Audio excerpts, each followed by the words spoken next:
My name's Neil Trinder. I'm just going to give you a quick walk round tour of my 1941 G3 military matchless. What makes this different to any of the other kinds of military machines is the fact that this is an overhead valve as against a side valve which the BSA M20 and the Norton 16H would have been. This is a girder fork model, which is a very early example. The first 6,000 ordered had girder forks, but only about 4,500 were made with girder forks, as the Collier brothers, who owned Matchless, developed the telehydraulic fork, which is what you have basically on all modern machines now. The advantage was that the telehydraulic fork had a 6-inch travel and it could handle rough ground a lot easier. So dispatch riders, who very often were riding off-road to a map to go to certain destinations carrying secret documents, would then handle the rough ground a lot easier. So it was a preferred model. Unfortunately, most of them got snaffled by the officers because they wanted to ride the best things. The differences between this and a civilian machine is that the engine was designed against a pre-war model called the G3 Clubman, which had a higher state of tune than the G3 military, and obviously the thing was painted in military green.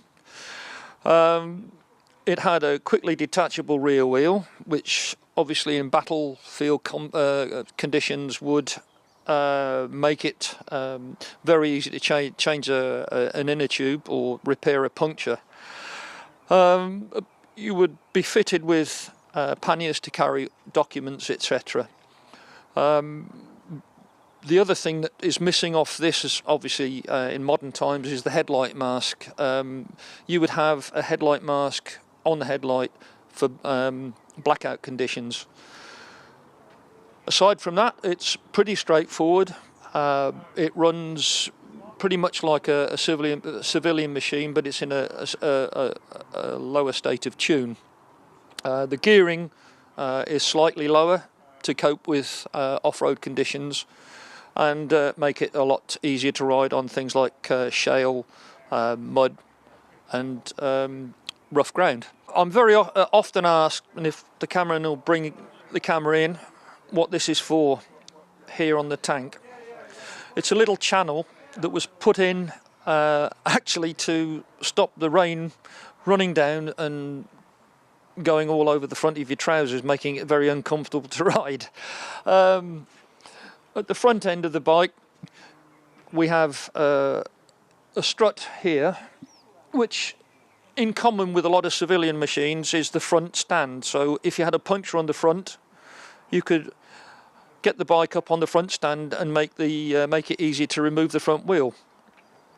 As to riding, when I first had the motorcycle, I thought it would ride like a bag of spanners.